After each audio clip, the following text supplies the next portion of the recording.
नमस्कार, मी मायावती. एडीएन बातमीपत्रात आपले स्वागत. आजच्या दिवसभरात घडलेल्या घटनांचा आढावा आपण घेणारच आहोत. त्यापूर्वी नजर टाकूया आजच्या ठळक घडामोडींवर.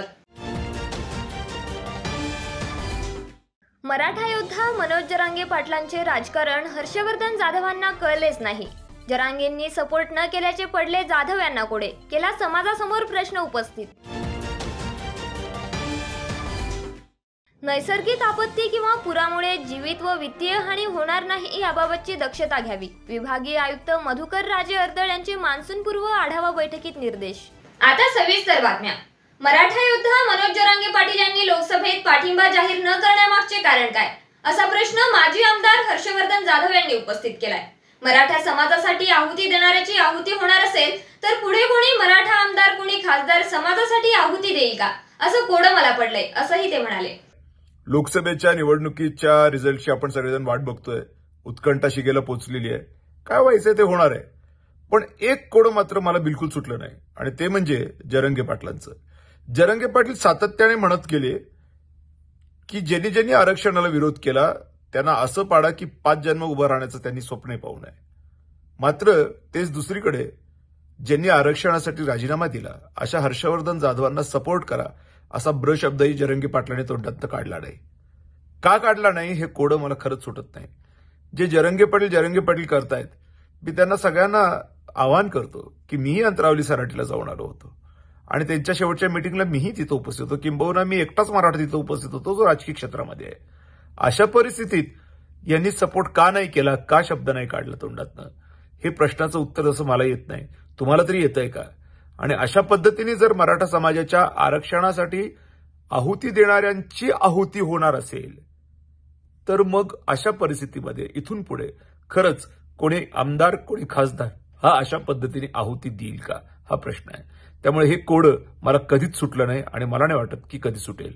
एनिवे, रिझल्ट आपण बघूया काय होतंय. थँक्यू. नांदेड पुणे एक्सप्रेसने रेल्वे स्थानकावरून उतरून घरी गेलेल्या तरुणीची बॅग रिक्षातच विसरली. घरी गेल्यानंतर काही वेळाने तिने वेदांतनगर पोलीस ठाण्यात धाव घेतली. पोलिसांनी सीसीटीव्हीच्या मदतीने 2-3 तासातच रिक्षा चालकाचा शोध घेत तरुणीची बॅगमधील $2.25 लाख रुपयांचा ऐवज तिच्याकडे सुपूर्द केला. वेदांतनगर पोलिसांनी दिलेल्या माहितीनुसार भाग्यश्री दशरथ राठोड, राहणार सौजन्यनगर, बालाजीनगर, ही तरुणी आईसह 18 मेच्या रात्री रेल्वे स्थानकावरून रिक्षाने घरी गेली. ही घटना 18 मे रोजी घडली. नंतर त्यांना एक बॅग रिक्षातच राहिल्याचे लक्षात आले. त्यांनी रेल्वे स्टेशन गाठून रिक्षा चालकाचा शोध घेतला, मात्र रिक्षा चालक सापडला नाही. त्यानंतर 19 मे रोजी सकाळी 11 वाजता त्यांनी वेदांतनगर पोलीस ठाणे गाठून बॅग हरविल्याची माहिती दिली. बॅगमध्ये 2 तोळ्यांचे सोन्याचे झुमके, 4500 रुपयांसह महत्त्वाची कागदपत्रे असल्याचेही त्यांनी सांगितले. पोलीस निरीक्षक प्रवीण यादव यांच्या पथकाने सीसीटीव्ही फुटेज तपासले. रिक्षाचा अर्धवट नंबर मिळाला. तसेच खबऱ्यांना रिक्षा चालकाचे वर्णन सांगून शोध घेतला. वेदांतनगर पोलिसांनी रिक्षा चालकाचा शोध घेतल्यानंतर त्याने बॅग ठाण्यात आणून दिली. पोलिसांनी भाग्यश्री यांना बोलावून घेत सर्व सामानाची तपासणी करून बॅग सुपूर्द केली. अतिवृष्टी व पूर परिस्थिती लक्षात घेता यावर्षी नैसर्गिक आपत्तीचा सामना करण्यासाठी यंत्रणा सज्ज ठेवा. तसेच नैसर्गिक आपत्ती किंवा पुरामुळे जीवित व वित्तीय हानी होणार नाही याबाबतची दक्षता घ्यावी, असे निर्देश विभागीय आयुक्त मधुकर राजे अर्दळ यांनी दिले. महसूल विभाग मान्सूनपूर्व तयारीबाबत आढावा बैठक विभागीय आयुक्त मधुकर राजे अर्दळ यांच्या अध्यक्षतेखाली आज विभागीय आयुक्त कार्यालयातील सभागृहात घेण्यात आली. यावेळी परभणीचे जिल्हाधिकारी रघुनाथ गावडे, जालना जिल्हाधिकारी डॉक्टर श्रीकृष्ण पांचाळ, बीड जिल्हाधिकारी दीपा मुधोळ मुंडे, हिंगोली जिल्हाधिकारी जितेंद्र पापळकर, नांदेड जिल्हाधिकारी अभिजित राऊत, लातूर जिल्हाधिकारी वर्षा ठाकूर घुगे, धाराशिव जिल्हाधिकारी डॉक्टर सचिन ओंबासे तसेच मुख्य कार्यकारी अधिकारी, मनपा आयुक्त, निवासी उपजिल्हाधिकारी तसेच विविध यंत्रणांचे प्रमुख हे संबंधित जिल्ह्याच्या जिल्हाधिकारी कार्यालय येथून दूरदृश्य प्रणालीद्वारे उपस्थित होते. तर येथील जिल्हाधिकारी दिलीप स्वामी, कर्नल ऋषिकेश सूर्यवंशी, जलसंपदा विभागाचे मुख्य अभियंता विजय घोगरे, उपायुक्त जगदीश मिनियार, नैना बोंदार्डे, सुरेश वेदमुथा, ॲलिस पोरे, अतिरिक्त आयुक्त रणजित पाटील यांच्यासह प्रादेशिक विभाग प्रमुख बैठकीला उपस्थित होते. पावसाळ्यात काही गावांचा संपर्क तुटतो, त्या दृष्टीने नागरिकांची निवास व्यवस्था, भोजन व्यवस्था तसेच धान्य, औषध साठा आदी सामुग्रीबाबत नियोजनपूर्वक व्यवस्था करावी. दूषित पाण्यामुळे साथीचे आजार पसरू नये त्यासाठी जलस्रोतांची गुणवत्ता तपासण्याबरोबरच आवश्यक तिथे पर्यायी व्यवस्था करावी. अवकाळी पावसानंतर वीज पुरवठा सुरळीत करण्यासाठी महावितरणने तत्परतेने नियोजन करावे. जिल्हा व तालुका स्तरावर असलेला नियंत्रण कक्ष नेहमी कार्यान्वित ठेवावा. आपत्ती काळात त्वरित संपर्क करण्यासाठी विविध आवश्यक विभागांचे आणि संपर्क यंत्रणांचे संपर्क क्रमांक अद्ययावत ठेवावेत. तसेच हे क्रमांक नेहमी सक्रिय असतील याची दक्षता घ्यावी. SDRF तसेच NDRFची बचाव पथके स्थापन करून आवश्यक साहित्यानिशी सुसज्ज ठेवा. विजेला अटकाव करणारी यंत्र सुस्थितीत असावी. नादुरुस्त स्थितीत असलेली वीज अटकाव यंत्र तात्काळ दुरुस्त करून घेण्यासोबतच जिल्हानिहाय या यंत्रणेत प्रत्येक वर्षी 100ने वाढ करावी. महानगरात असलेले मोठे नाले, नदी यावर ये-जा करण्यासाठी असलेला लोखंडी मार्ग चांगला आहे किंवा कसे याबाबत तपासणी करावी. आवश्यकता असेल तिथे तातडीने बदल करावा. महानगरातील नाल्यांची सफाई कामे तातडीने पूर्ण करावी. जीर्ण इमारती, पुलांचे सर्वेक्षण करून सुरक्षिततेबाबतही तत्परतेने तपासणी करावी.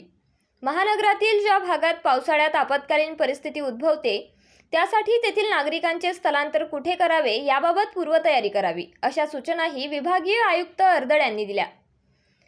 घाटकोपर, मुंबई येथे जाहिरात फलक कोसळण्याची घटना घडलेली आहे. मान्सूनपूर्व कालावधीत व अन्य कालावधीत होणाऱ्या दुर्घटनांमध्ये जीवितहानी टाळण्यासाठी शहरी भागातील व महामार्गावरील लावण्यात आलेल्या जाहिरात फलकांची रचनात्मक तपासणी करण्यात यावी. तपासणीअंती आढळून आलेले अवैध जाहिरात फलकाबाबत संबंधितांवर नियमानुसार कठोर कारवाई करण्यात यावी. आपल्या अधीनस्थ क्षेत्रात जाहिरात फलक कोसळून होणाऱ्या दुर्घटना टाळण्यासाठी दक्षतेची बाब म्हणून नैसर्गिक आपत्तीच्या वेळी जाहिरात फलकाच्या आजूबाजूला न थांबण्याबाबत नागरिकांना सूचना देण्याचे निर्देशही त्यांनी यंत्रणेला दिले. यावेळी आपत्ती विभागाशी संबंधित विविध विभागांचे प्रमुख अधिकारी उपस्थित होते. सर्वसामान्य नागरिकांसाठी आधारवड असलेल्या शासकीय वैद्यकीय महाविद्यालय व रुग्णालय म्हणजेच घाटी रुग्णालयात वाहन लावण्यासाठी आता पैसे मोजावे लागणार आहेत. या ठिकाणी पार्किंग नेमण्यात येणार आहे. शासकीय वैद्यकीय महाविद्यालय व रुग्णालय म्हणजेच घाटीत वाहन लावण्यासाठी आता पैसे मोजावे लागणार आहेत.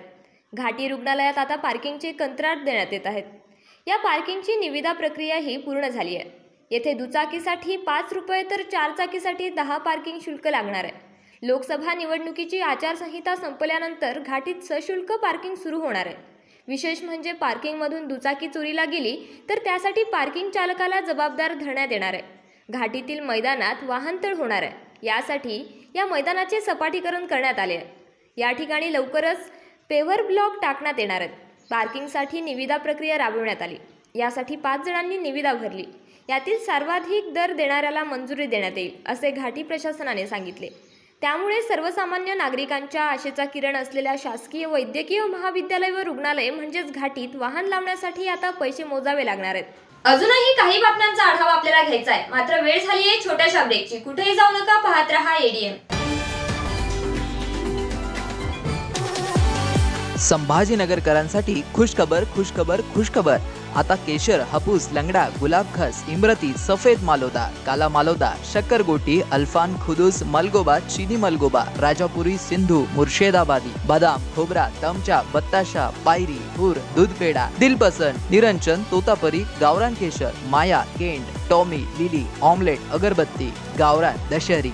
मंडळी, ही सगळी आंब्यांची नावं आहेत आणि हे सगळे आंबे आपल्याला खायला मिळणार आहेत, तेही आपल्या शहरात म्हणजेच छत्रपती संभाजीनगर मध्ये. कृषी विद्यापीठ फळ संशोधन केंद्र, हिमायतबाग, छत्रपती संभाजीनगर येथे हे विविध प्रजातीचे आंबे आपल्याला खायला मिळणार आहे. तर वाट कसली पाहताय? आताच भेट द्या आणि या निरनिराळ्या आंब्यांची नैसर्गिक पद्धतीने, ऑर्गॅनिक पद्धतीने पिकवलेल्या आंब्याचा मनमुराद आनंद लुटा. तर आजच संपर्क करा. सचिन कुंढारे 9975 51 11 42, दिलीप जाधव 94 21 66 70 02, गणेश उंद्रे 88 30 67 46 58. आता नैसर्गिक पद्धतीने पिकवलेला आंबा थेट हिमायतबाग ते ग्राहक. मस्त मास्क पहना रहे तुम्हें. Thank you sir. वो जान बचाने के लिए पहनना पड़ता है ना सर. रेडीमेड है या टेलर मेड है? ऑनलाइन ऑर्डर किया है सर. एक और है क्या? है ना सर. देना. बहुत मस्त लगे आपको. ये ना सर. ए ना भाई, जान बचाने के लिए बाइक चलाते वक्त सिर्फ खोपड़े पे मास्क पहनेगा तो खोपड़े को कौन बचाएगा? समझ गया सर। हेलमेट ऑनलाइन ऑर्डर कर, वरना हमेशा के लिए ऑफलाइन हो सकता है। Okay sir. ये ले, चल हम ये भी ऑनलाइन भर दे। हेलमेट पहने, ट्रैफिक नियमों का पालन करे, जिंदगी के सफर को सुरक्षित रखे।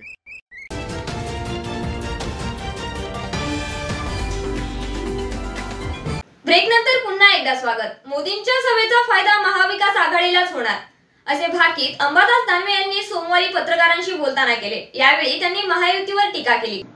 आज ज्या मुंबई आणि मुंबई परिसर आणि नाशिक अशा निवडणुका होत आहेत, महाविकास आघाडी अतिशय ताकदीनं पुढे आहे, परंतु रात्रीचे खेळ चाले असं म्हणतात तसं काल रात्री आणि परवा रात्री पूर्णपणे भारतीय जनता पार्टी, आमच्यातले गेलेले गद्दार लोक यांनी संपत्तीचा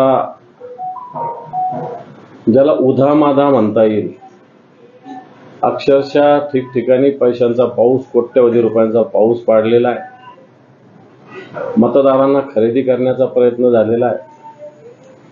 गोरगरीब लोकांना मोठ्या प्रमाणात प्रलोभनं दाखवलेली आहेत आणि या सगळ्यामध्ये निवडणूक आयोग असेल किंवा पोलीस यंत्रणा असो, ही पूर्णपणे सत्ताधारी पक्षाला मदत करते।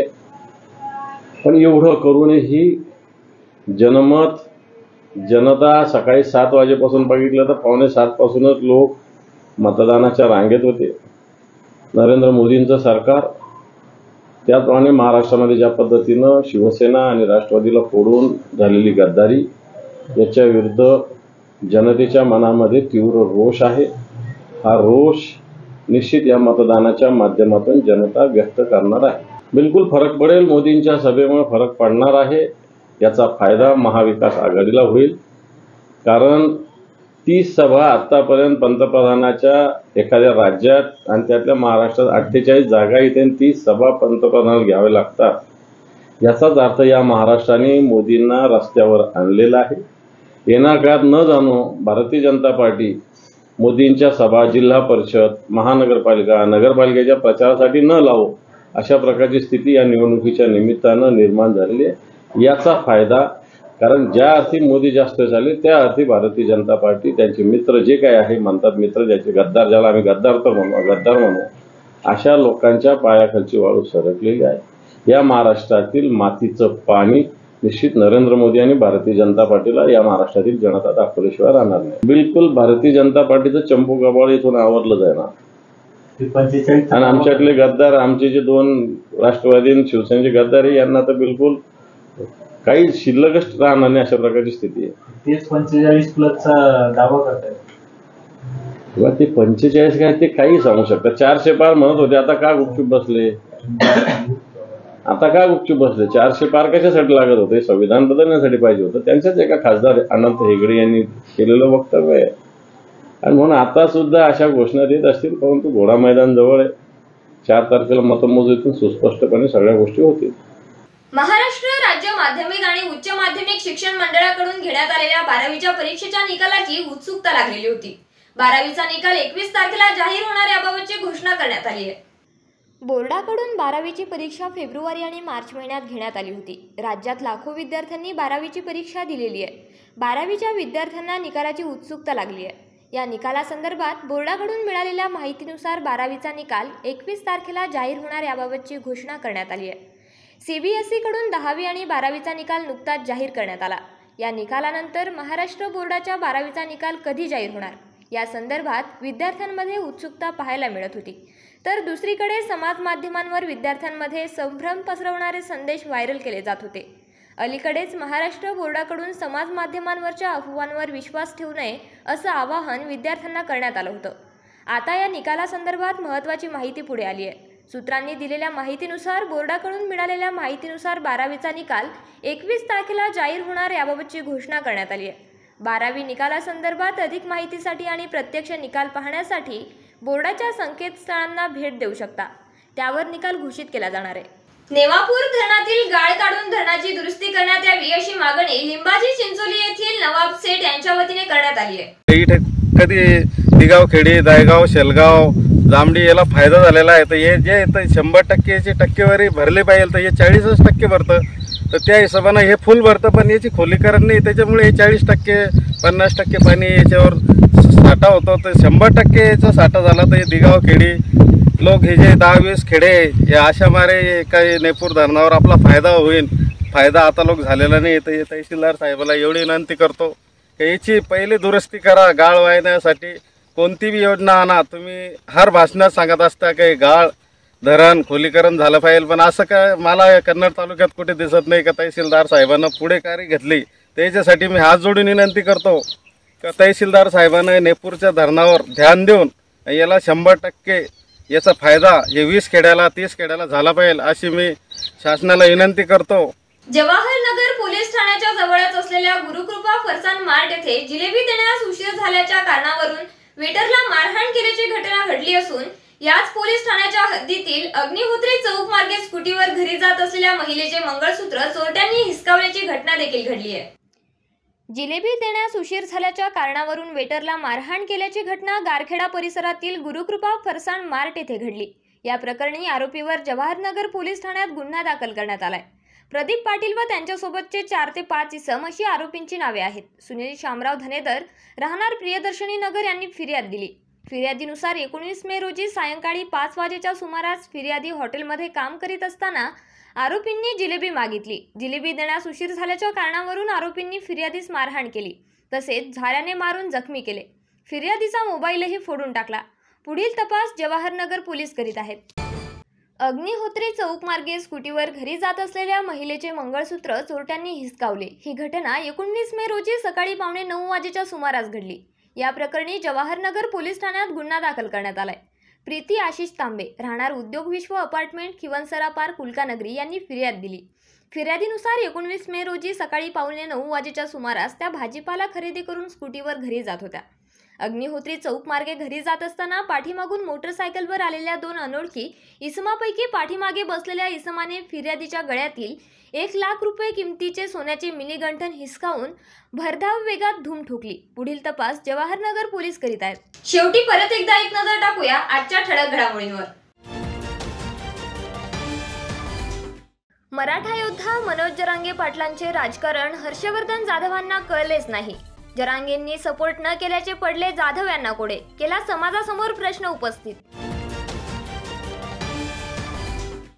नैसर्गिक आपत्ती किंवा पुरामुळे जीवित व वित्तीय हानी होणार नाही याबाबतची दक्षता घ्यावी. विभागीय आयुक्त मधुकर राजे अर्दळ यांचे मान्सूनपूर्व आढावा बैठकीत निर्देश. याचबरोबर हे बातमीपत्र इथेच संपलं. पुन्हा भेटूया पुढील बातमीपत्रात. तोपर्यंत बघत रहा औरंगाबादकरांचं हक्काचं बातमीपत्र एडीएन.